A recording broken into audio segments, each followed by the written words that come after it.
So this is the first of 4 short screencasts which are preparing us for session 3 and 4. And the first one, I'm going to introduce what we're going to be doing over the next couple of sessions, and how that links to behaviour change and person-centred care that we've already had a look at. So what I'm hoping that you will achieve by the end of these sessions is that you'll be able to really see the impact of poor communication or poor listening skills on one-to-one consultations with patients. One of the key skills you need to develop, which we'll be using throughout PPID, is that you provide empathic and constructive feedback to your peers. So we're creating a really positive learning environment that we can all work happily in. Not everybody likes doing role plays. Some people will be quite self-conscious about that. And some people will be quite concerned about getting negative feedback. So we really need to work together to create a really good learning environment so that everyone feels that they can take positive things away and learn. We're going to be focusing on attending behaviour and active listening skills in sessions 3 and 4. So hopefully you will understand what they are at the end of the sessions, but also you're going to develop the skills. So we are looking at skills you're going to use in practice. So this is getting you ready for placement 1. And we're going to show you how that links with the patient's motivation to change in that context of that consultation.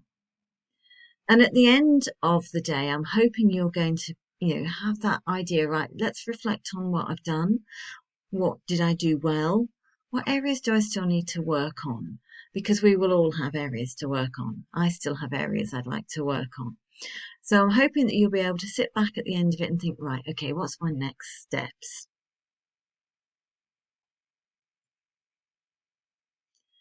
So today our focus is more about how we can improve our communication skills.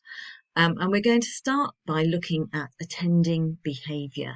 So this is the building blocks, I think. So attending behaviour is our first step. When you can do that, you can develop your active listening skills. And that's going to be including paraphrasing, reflecting emotions, summarising, things that we'll look at during the course of the day. And the strategies bit at the top is things like motivational interviewing skills, cognitive behavioural strategies. We're not covering those at this stage. They are complex skills and they require in-depth training. So we will introduce them, but we're not going to be focusing on them at this stage because you need the building blocks of attending behaviour and active listening skills first. So we're focusing on that foundation. So this is one of my favourite slides because this quote from Ivy et al. Just really emphasises the key points. We need to be able to listen, and then listen some more before taking action and giving advice. And why do we need to do that? Because it helps the people that we are listening to resolve things on their own. Sometimes they hear what they're saying and they can think it through and work out their own answers. So it helps people to find their own strengths without us telling them what to do. It's really fundamental part of the helping process. And Ivy et al. Have been working in this area for decades. They've done a lot of work, a lot of research, and a lot of writing around this area.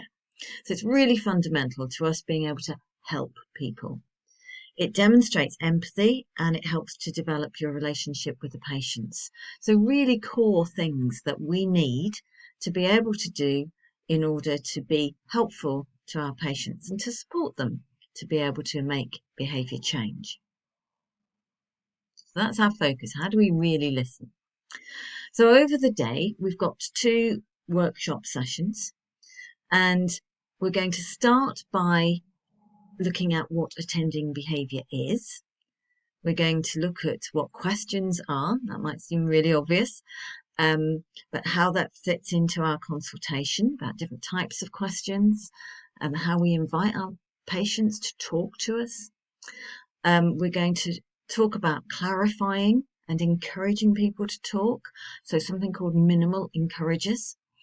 And we're going to talk about a skill called restating, or called sometimes verbal following. It can be called both. And they make up together this idea of attending behaviour, attending skills. In the second session, we're going to develop some more active listening skills. We're going to look at paraphrasing. We're going to look at reflecting feelings, responding to emotions, which is one of the core ways to demonstrate empathy to people. And we're going to look at this skill of summarising, which is pulling the whole thing together. So we've kind of got a package of information that we have heard. So we're going to go through all of these during the course of the day, and hopefully those will be useful to you and help you to step on to the next stage.